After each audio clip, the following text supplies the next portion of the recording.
This is driving me crazy. Why can't I shut this cupboard door?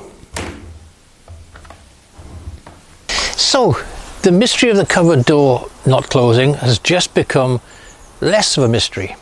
Mrs. Jones just mentioned that this small cupboard door and the full-size cupboard door beneath it never did shut properly. The hinges I've got this time are bigger, they're more substantial. I like them, I like the colour. But isn't it incredible? This was a simple job, and I've been about a day messing around with this now. God, it's frustrating. Well, it's the next day. I put the new hinges on, and as I said, they look rather nice. I hung the door at the top, it wouldn't shut. Disbelief. The reasons for that are quite simple. I'm an idiot.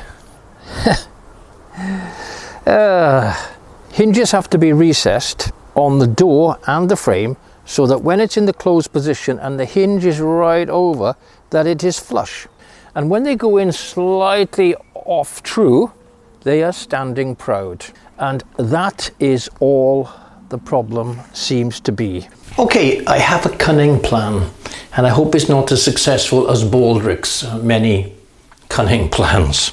I'm going to fit the hinges first, and then I'm going to try my best to put the hinges into the door afterwards.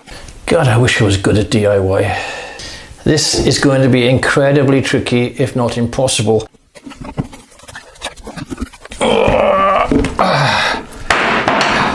Not possible.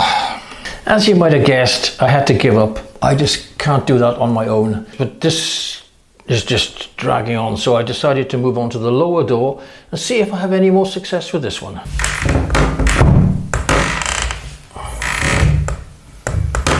I can see that the door is too tight in at the top, and that means taking the door off again.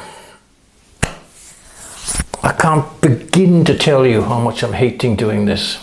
So as you may have guessed by the great big hole in the wall, that didn't work. Okay, eventually I had to tear up the rule book. It shouldn't really work because it's now sitting on the surface.